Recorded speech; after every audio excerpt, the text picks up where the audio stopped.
Warning: although this podcast revolves around Disney, Disney movies, and Disney-related themes, we have a tendency to use mature language which is not suitable for all ages. Discretion is advised. Ladies and gentlemen, it's been a bit of a hiatus, but the Ocho and Ortiz Disney podcast is back in your life. What are we discussing today? Stay tuned and find out. Let's get this stuff started.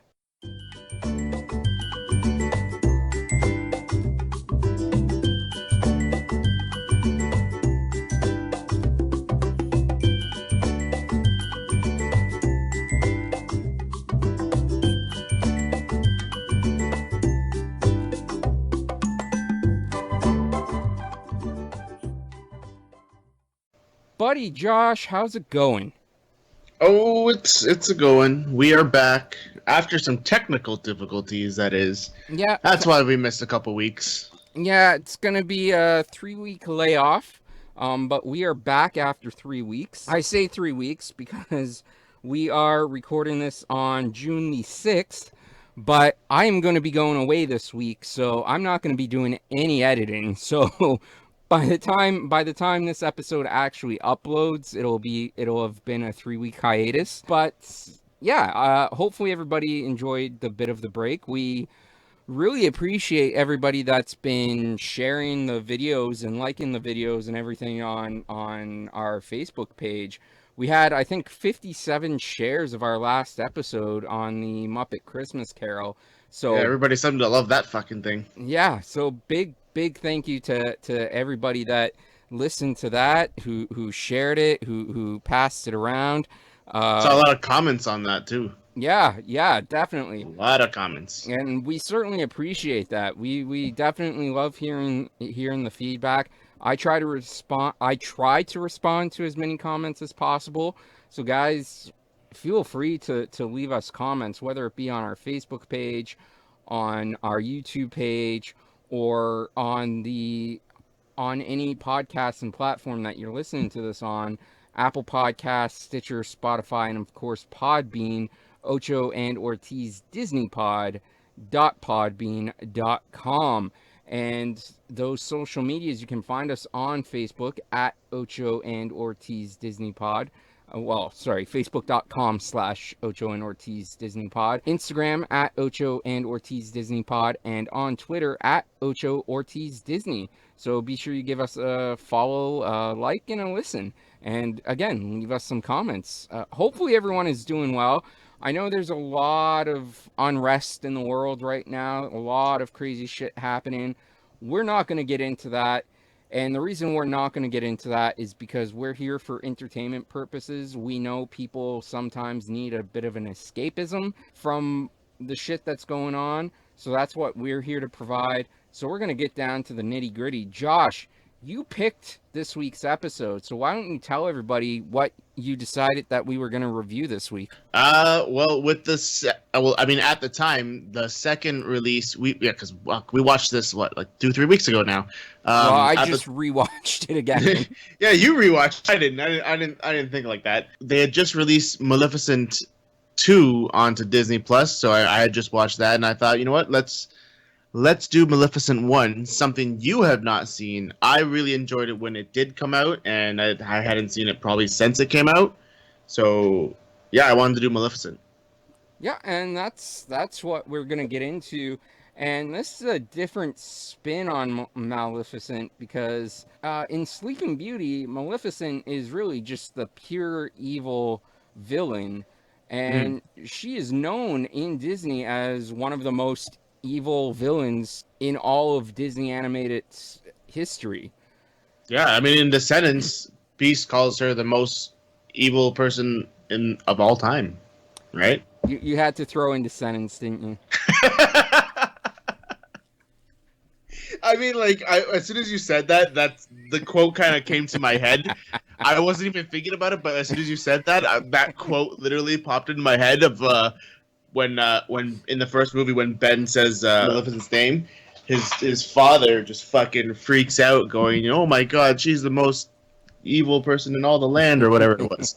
I mean, yeah, but little throwback.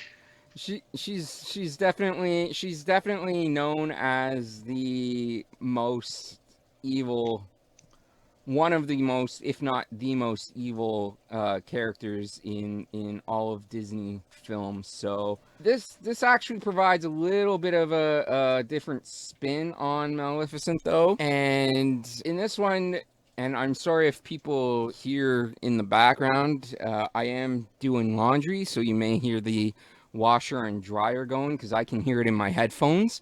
So it may be picking up on the recording, and if it is, I apologize.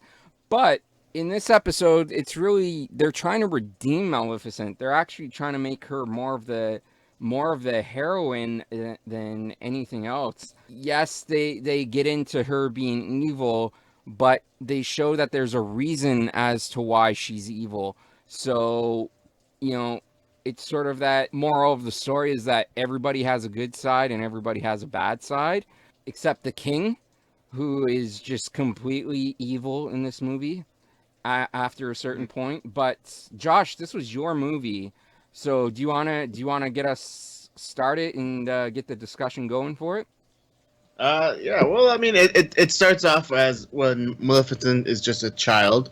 She is a fairy, right? And Yes, she still has. I don't. Does I can't. I haven't seen Sleeping Beauty in the longest fucking time, but she does not have wings back then, right? In the cartoon and stuff. I don't think so because she still has the crow in the cartoon version. Yeah. So yeah, she doesn't. She's just flying around in the moors, and then she finds somebody tells her that there's an intruder. So they go to see. She goes. She flies over there, and it's a little boy who went to go steal something, and that boy and her become friends, and then more as they grow up, hanging out together. Because it's kind of just like a montage after that point, right? With them growing up and everything. Yeah, yeah. And just for reference, in the original animated film, Maleficent does not have wings. She just has like the cape or whatever it is that she wears. But yeah, no. So it's the montage of her growing up with the character that's gonna turn out to be the king Yeah, and it's Aurora. Stefan. Yeah, Stefan, and Aurora's father. And the narration talks about how young friendship ends up turning into young love, and Uh, they do end up falling in love. But Stefan does make his intentions clear that he wants to become the king one day and live in the mhm. castle. Yeah, but then I remember one of the things, kind of a key point, sort of, is that on her 16th birthday, he gives her a kiss and calls it True Love's Kiss. Oh shit! Right? I've watched it twice and I've missed that. I Oh yeah, missed that there both was there times. there was a narration of that part of where he's like for her birthday he bestows a kiss and he says that it's True Love's kiss, Oh right? shit! Completely missed that. I mean, like it kind of makes sense later on, right? Of Yes. why, yeah. So after that, that's they're still teenagers. Then montage keeps going, and we finally see Angelina Jolie, who is now playing Maleficent. Yeah, adult Uh, Maleficent. yeah, adult Maleficent, and then we haven't seen Stefan in a while. No, we, we Uh, we get a scene of the current king of the kingdom, yes, yes, whose name escapes me. I don't even know if his name was actually mentioned. I think And he was just the king. yeah, he was just the king, and he was trying to rule over the Moors. And Yeah, basically, Maleficent is trying to protect the Moors. And she basically meets him at the edge, at the entrance of the forest, and holds off his troops with other creatures from the Moors. And this kind of really pisses off the king. And basically, after the battle scene and after Maleficent and the Moors are shown to be victorious, we sort of see the king on his deathbed, and he basically says that whoever can kill Maleficent will be next in line to be the king, which I mean, I Mhm. guess is because he didn't have any children and any heirs, because usually Uh, that's how kingship works. That's how yeah. the royal bloodline works. Is it usually passes down to your children. He had But a I daughter, right? what's that? He had a daughter, Did Aurora's mother. Yeah, he did. So she should have. Oh, well, I guess whoever defeated Maleficent would become her husband, right? Yeah. Yep. But that's not the way it's said in the movie. Like in the movie, it's basically like whoever defeats Maleficent will be king. I didn't. Maybe it's something else that I missed, but I didn't hear him say that they would get like his daughter's hand in marriage. But I mean that I guess that kind of goes without saying, but it also adds a bit of confusion, I think. But so out of nowhere, Stefan appears. I don't know what the hell his role is at the time. I guess maybe just like a servant to the king. Again, Yeah. something that's not really made clear. But so Stefan hears this, and Stefan obviously knows Maleficent really well. So he goes into the forest to talk to her, and he basically tries to warn her that the king is going to stop at nothing until she's dead, and she doesn't want to have any of it. But they hang out, they chill together, and then he gives her something to drink, and she passes out. And he remembers something that she told him when they were children, which is that iron burns fairies. Yeah. So he goes to stab her with an iron knife, but he can't do it. So instead, he cuts off her wings and brings her wings back to the king as proof that he killed Maleficent. Obviously, he didn't, but if he has the wings, he figures that's going to be enough proof. And it works. The king basically tells him he's next in line to become the king after he dies. And then we see a shot of Maleficent waking up without her wings and just like completely heartbroken and pissed off. Yeah. Destroyed, crying, like she can barely get up, she can't walk. After that, like she really can't walk. That's when she makes her staff because she also has magical powers. Magical powers, which apparently can't help her regrow her fucking wings. It can do everything else. And yes, I am stealing that from CinemaSins because I saw CinemaSins cover this, and he points that out throughout the entire episode of CinemaSins, is that she has all these magic powers, but she can't grow her own fucking wings back. You know what? I haven't watched that, but I might have to go watch that. I love CinemaSins, and I haven't watched them in a long time. So I think any movie we're going to review from now on that's a Disney thing, if there's a CinemaSins, I'm gonna watch it. It was pretty good. It was pretty good. But this is why you don't fall in love, folks, because the people that claim to love you are gonna just eventually stab you in the back and leave you without your wings, or in reality, without your heart. So I think the true moral of the story is don't fall in love. Don't fall. Wow, that's a yeah.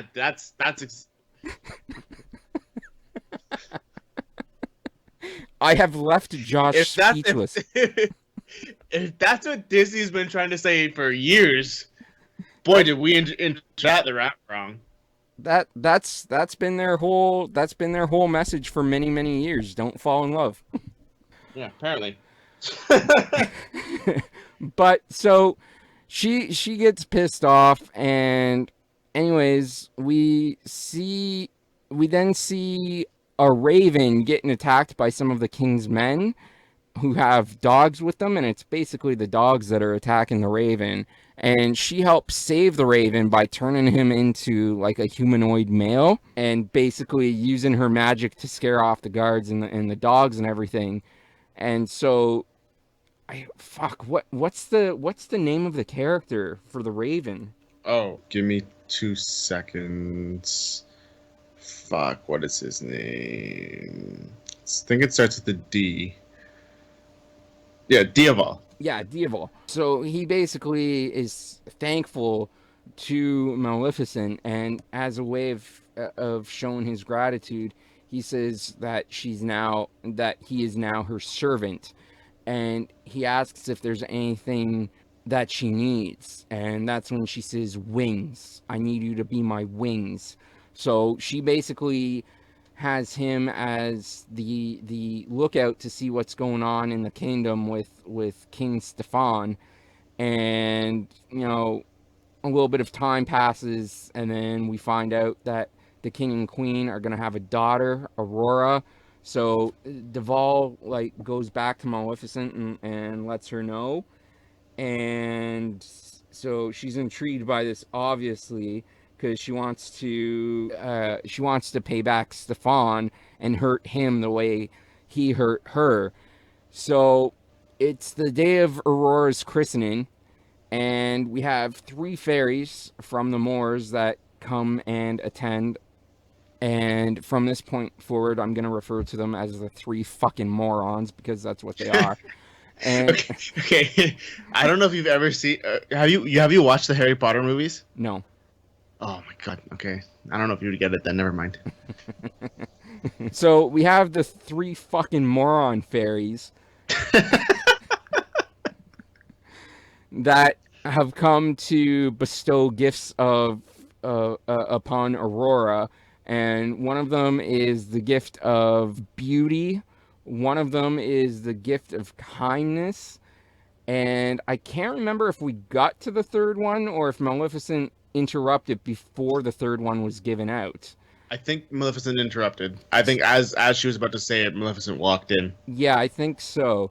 So Maleficent shows up, and obviously Stefan knows her very, very well, and he basically tries to get her to leave and leave Aurora alone. But Maleficent insists on also being able to give Aurora a gift, and that gift is that she will have beauty and kindness, but upon her 16th birthday, she will prick her finger upon a spinning wheel, and she will fall asleep for all of eternity until she is awoken by true love's kiss. Yeah. And so with that, Maleficent leaves, and the 3 fucking morons are put in charge of raising Aurora in the forest, which makes no sense because the forest is where fucking Maleficent is. So the logic behind that makes no goddamn fucking sense, but I digress. And so as the 3 fucking morons are raising Aurora, King Stefan orders that all the spinning wheels get banned, get burned, get locked in a dungeon. So that's what happens. And then we basically get Aurora being raised by the 3 fucking morons. I think I'm gonna laugh every time you fucking say that. Like, they were kind of dumb and inept in the cartoon, but like this movie just took it to a whole nother fucking level. And my god, oh god, like these 3 fucking morons, like they're just So basically, because they're so inept, they can't even look after Aurora properly, and we see that it's basically Maleficent that helps to raise Aurora and make sure she's okay, and she gets raised properly, which to me makes no sense because she wants to hurt Stefan. So the best way to hurt Stefan, I mean, she already put the curse on. She could just let Aurora get abandoned by the 3 fucking morons, and like we see there's that scene where Aurora wanders off on her own because the 3 morons aren't looking after her properly because they're fighting with each other, and Aurora almost falls off a cliff because she's chasing down a butterfly, but Maleficent helps save her. Now, if she really wanted to hurt Stefan, she could have just let the kid like fall to her death. I'm not for that, right? I'm not preaching the death of children. I'm just saying if Maleficent really wanted to hurt Stefan, that could have been it right there. And she wouldn't have had anything to do with it, right? It would have been the negligence of these 3 fucking moron fairies. So, but Maleficent decides that she's gonna help Aurora. So we see that it's basically Maleficent that does all the raising of Aurora and making sure she grows up to be good and everything. And if there's anything that you want to say, feel free to jump in. No, it's great right now so far. You're not wrong. It's pretty funny. I mean, she kind of gets the little nudge there from Diaval, right? Yeah. Because as Aurora was about to fall off, Diaval said you can't let her just fall, and then she saves her. She saves Right? her. Maleficent gets that little nudge from Diaval, so that kind of works out. But I mean, it's not just that, right? Like, we see even before that she's helping to, like, raise Aurora because she's feeding, she's getting Diaval to take food and everything to Aurora because the Yeah. three fucking morons aren't smart enough to feed a fucking baby. Yeah, yeah. You're not wrong there. Anyways, we then get to a scene where Aurora is, I don't know, maybe, let's say 5 or 6, maybe a little bit younger, maybe 4 or 5, and she's wandering around alone in the woods again because, again, the 3 fucking morons are terrible at their job and just completely neglect her. And this is the first time Aurora actually runs into Maleficent, and this is where we first start to see Maleficent and Aurora bond with each other. And Maleficent tries to basically shoo Aurora away at first, but Aurora just stands there and says, up, because she wants to be lifted up. So Maleficent picks her up, and little toddler Aurora starts to, like, feel Maleficent's horns and, like, her feathers on her cape or whatever the fuck it is. And, you know, I think this is the first time Maleficent refers to Aurora as Beastie. And anyway, she finally puts Aurora down, shoos her, and tells her to be on her way. And I'm trying to remember the movie as best as I can because I didn't actually take notes, even though I've watched it 2 times. I was totally intending on taking notes when I watched it for the second time earlier today, and then I was like, nah, fuck this. I don't feel like taking notes. Me. So I did that with something else we were reviewing one time, and I was just like, yeah, I'm gonna take notes, and then I didn't. I literally have it written down on, like, my notebook. Whatever the review is, what we're doing, it's at the very top of the notebook. It was probably Little Mermaids where you were gonna take notes, and then you were like, fuck it. No, because Little Mermaid is classic. You don't need notes for Little Mermaid. It was Secretariat. I just found it. Oh, okay. Secretariat review right there, and then nothing else on the page. See, I normally take notes on my phone, and then I can just type on my phone as I watch, but I was like, I'm too fucking lazy today. This isn't happening. I don't know why. I've always just, like, taking notes for stuff like that, like in like a notebook. Even when at wrestling shows, I do that. Right? Yeah, I used to do that with wrestling shows, and then I just started taking notes in my phone and stuff. So forgive me if we skip over some stuff, which is probably going to be the case. It's going to happen. Yeah, but I mean, I want to try to keep it under 50 minutes anyways, right? So it'll be fine if we miss some stuff. So basically, as Aurora gets older and grows, and we see her interacting with Maleficent, we also see King Stefan go deeper and deeper into madness as he prepares to try to take on Maleficent. And he orders the ironworkers to create all this stuff to try to burn down. Well, first he orders the forest to be burned down, but the fire does nothing with the wall of trees that Maleficent has put up. And then he sends some soldiers all dressed in iron into the forest to try to fight Maleficent, but Maleficent manages to hold them off. This is kind of a funny scene because she uses Diaval by turning him into a wolf to help attack the soldiers, and he gets pissed off about it afterwards because, you know, when they first met, he was being attacked by dogs, and he's like, why would you do that to me? And she's like, well, I didn't turn you into a dog, I turned you into a wolf. And he's like, well, it's the same thing. So a little bit of a funny moment between Diaval and Maleficent. Yeah, Diaval's an awesome character. Yeah. In this movie. I don't know who the actor was that played him, but he did a really good job. I really enjoyed it. I think his name is Sam Riley? Yes, Sam Riley. Yeah, I had it up on IMDb a couple minutes ago, and then I shut it. So yeah, so good job, Sam Riley. Did a tremendous job in that role. So as Maleficent becomes more and more attached to Aurora, she starts to regret putting the curse on her. Oh yes. So during that scene, sorry, with Diaval as the wolf, isn't that not where where Aurora finds them as Yeah, well? so Like a teenage Aurora. yeah, so she finds that well, just after that, because she's in the forest alone and she doesn't see them, right? Yeah. She's just looking through the trees trying to figure out what's on the other side. And then when Maleficent Caesar. notices the soldiers, that she Mm. puts a spell on Aurora to make her fall asleep, so she Yeah. doesn't see the attack on with the soldiers and everything, right? And then Yep. after that scene is where Aurora is sort of in the forest.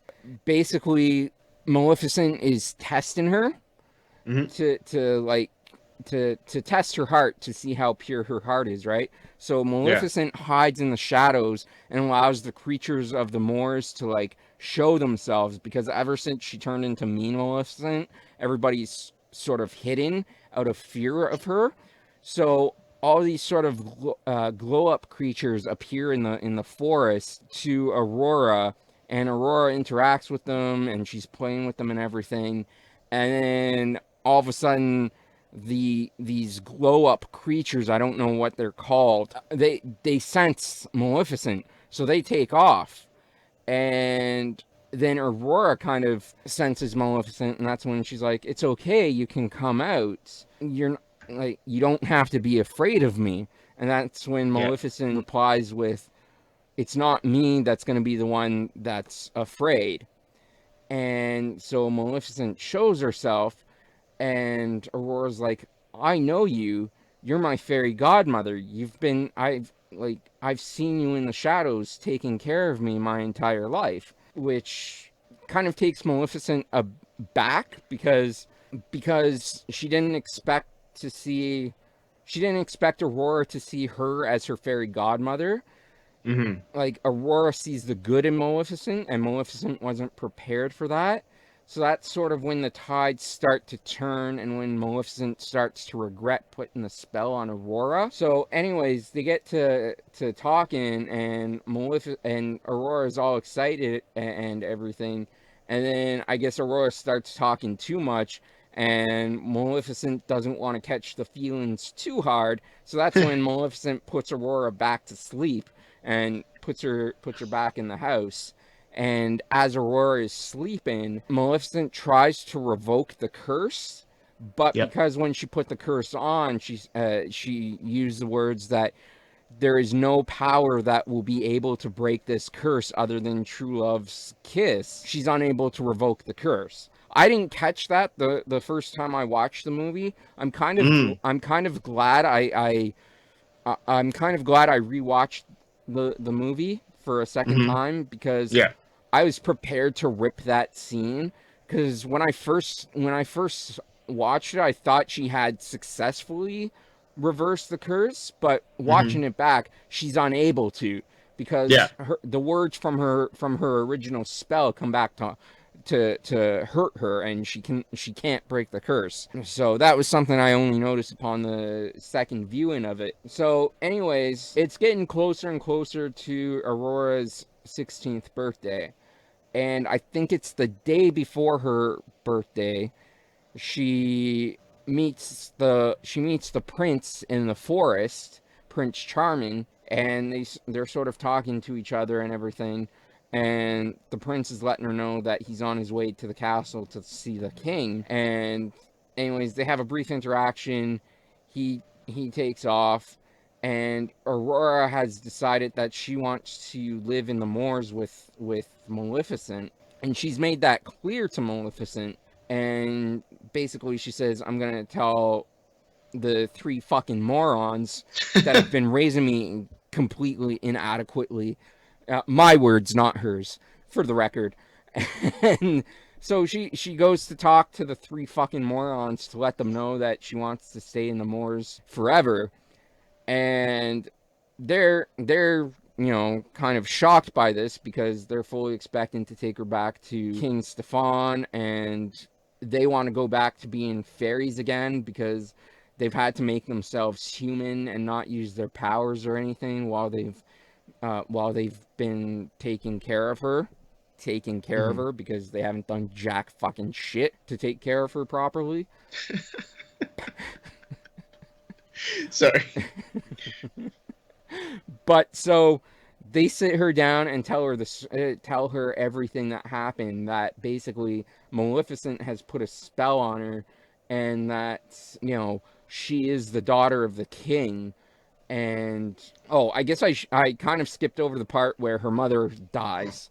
Like, it's not made clear why her mother dies or how, but there is a scene where the king is informed that his wife is dying, and he's basically descended so far into madness that he's like, "Can't you see we're having a conversation?" Because he's talking to Maleficent's wings. So Aurora's mother is now dead at this point. Just to put that out there, just to make this uplifting story even more uplifting.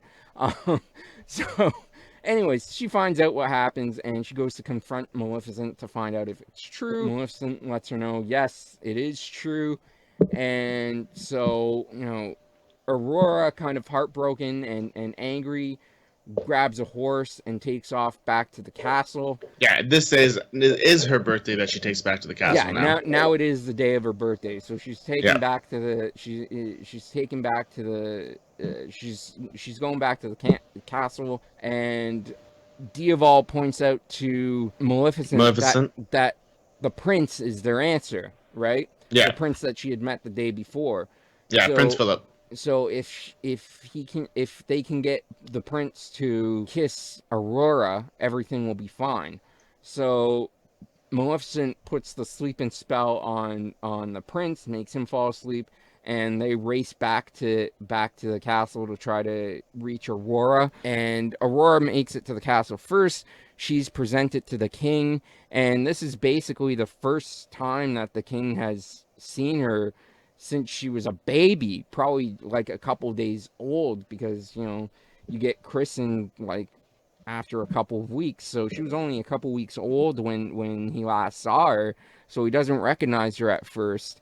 And he approaches her, and then he curses out the three fucking morons for sending Aurora back a day early, because they were supposed to keep her for the first day past her 16th birthday.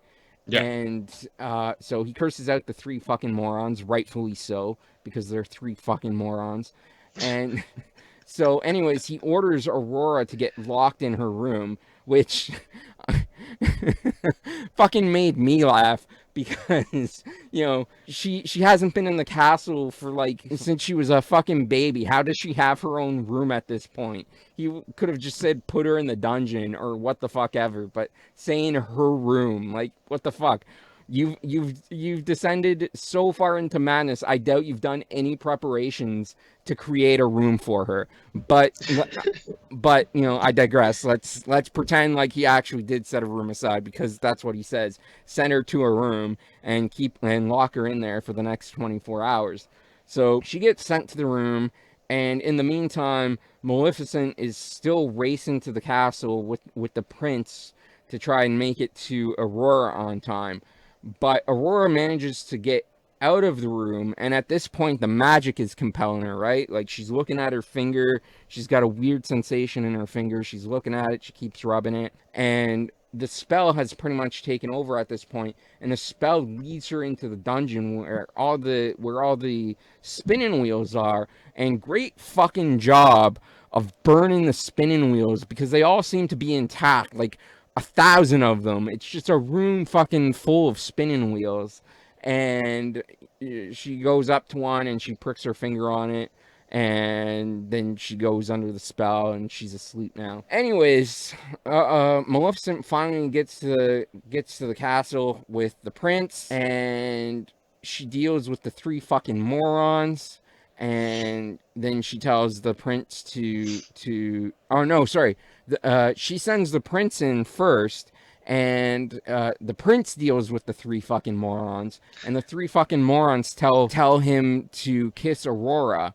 So after being reluctant for about 2 minutes or so, he finally kisses Aurora, and it does nothing. It doesn't wake her up. She's still asleep, and you see Maleficent looking on, being disappointed. And so the the prince leaves. The prince leaves. The three fucking morons leave, and then Maleficent and Diaval go into the room, and basically Maleficent is essentially saying her goodbyes to Aurora, because she figures with the prince failing that there really is no such thing as true love's kiss, Mm-hmm. because this has been a common theme throughout the movie. She mentions it to Diaval. The king even brings it up at one point, that there is no such thing as true love's kiss. So anyways, she's sort of saying her goodbyes to Aurora, but she swears that she's going to watch over her and protect her until the day Maleficent dies. And then Maleficent leans in and gives Aurora a kiss on the cheek, and that's when Aurora wakes up, and she says, "Hello, fairy godmother." And Maleficent replies with, "Hello, beastie." So True Love's first kiss was basically Maleficent, because Maleficent was the one that was really attached to Aurora and helped raise her, and she was the one that truly loved Aurora. So Maleficent is found by the king's men, and they capture her. And then there's this big fight scene with Maleficent and Diaval, who has now been transformed into a dragon, and they're taking on all of the king's guards. And the king's guards finally manage to trap Diaval and Maleficent, and then the king enters, and the king obviously is clad in iron. All of his weapons are iron, because he knows that's the one thing that's going to destroy Maleficent, is the iron. And so he's starting to fight Maleficent. And in the meantime, Aurora has ran to the room where Maleficent's wings are being kept in a glass case, a giant glass case. Yeah. And Aurora manages to tip over the case so that the glass shatters and the wings fly out. And they eventually manage to fly to Maleficent and reattach themselves to her. And that turns the tide of the fight between Maleficent and Stefan. And then Maleficent and Stefan start fighting to the outside of the castle. And Maleficent is about to, like, kill Stefan, and she stops. She realizes that it's not worth it at this point. So she lets Stefan go, and she's like, "It's finished."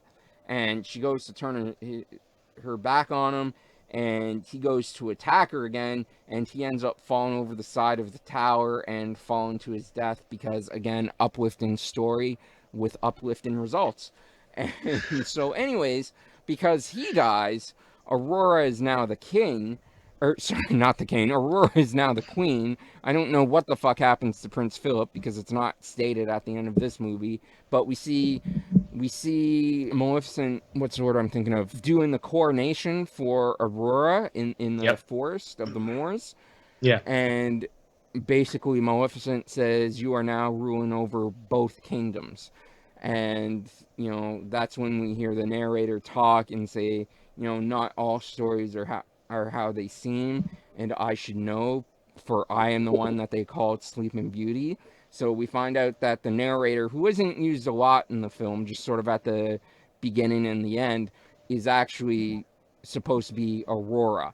So that's how this movie ends. I know there's obviously a sequel to this, but with this one, it ends with peace between the Moors and the mainland, and Aurora being the queen ruling over them. Yep. I loved it. What did you think? I so badly want to like this movie. I so badly want to give this a good rating. I so badly want to enjoy this movie and give it a good rating for the different take on a classic tale. Mm-hmm. And basically given the side of the story where Maleficent is good, or is won over by good. And the problem I have is this: you had this movie come out to show the good of Maleficent, and then because this was 2014, Yep. and I think 2015 is when the first Descendants came out. Yes. And so with the first Descendants, you go right back into Maleficent being like this evil queen with like these evil intentions and being pure evil. So you do this one story of redemption for Maleficent, and then you go and do another movie where Maleficent is completely evil again the next year. So it's just, I want to like it, but because of the Descendants and going going back to Maleficent being all evil again, it just it ruins it a bit for me, I think. I didn't even think of it like that. To me they're just two standalone different films that I mean, like, I see your point. I get it. I don't know. I really like this movie. The second one is even better. See, I can't see it as two different standalone films because the characters have the same lore, right? Like Yeah. you're still using the same characters. It's different storylines and kind of different settings, but you're still using that same lore of for the characters. It Man, I so badly want to give this movie a 7. Yeah, that's exactly where I'm going with that. But because of the Descendants ruining it for me, I'm gonna knock it down to a 5. Fair. Is that the same as Descendants? It's exactly the same as Descendants, yes. Wow. So it lost 2 whole points because of Descendants. Thanks, Descendants. Hey, Descendants is a fantastic film, okay? I mean, you're entitled to that incorrect opinion, but it's a fantastic film. I mean, I know you can't wait for the second and third. It's a film. I'll give you that. It is a film. But yeah, no, the second Maleficent, Mistress of Evil, is actually really, really good as well. And I'm sure that's something that we are going to be talking about at some point. It's really, really strong. But, I'm giving it a 5 because of Descendants and the 3 fucking morons brought it down too, because fuck those 3 fucking morons. You're giving it a 7. Any final thoughts on Maleficent before we wrap everything up? I mean, like, when it first came out, like, I think I went with my brother to go. I think I went with DJ to go see it, and he did not want to see it, but he's like, "Fuck it, whatever." And we went, and we really liked it. I was hesitant of Angelina Jolie being in it. I was like, "Why?" But I think she did an excellent job as Maleficent. Yeah, no, I like the movie. I don't know. I really did like that movie, and I was happy to watch that one again. Yeah, it was like I said, it was a unique take on a classic film. And I so badly wanted to give it a 7, but, I went into my reasons as to why I gave it a 5. I won't go into it again. Although I will say, because I can't state this enough, that this movie did not need the 3 fucking morons. It certainly didn't need as much of them as much as they were in the movie, which actually wasn't even that much. They weren't in the movie all that frequently. But when they were on screen, they just pissed me off so much. But that's going to wrap it up for this week. An interesting take on a classic tale. We want to thank you guys for sticking with us while we took 3 weeks off. What's next week going to bring? Who knows? We'll see when it gets here.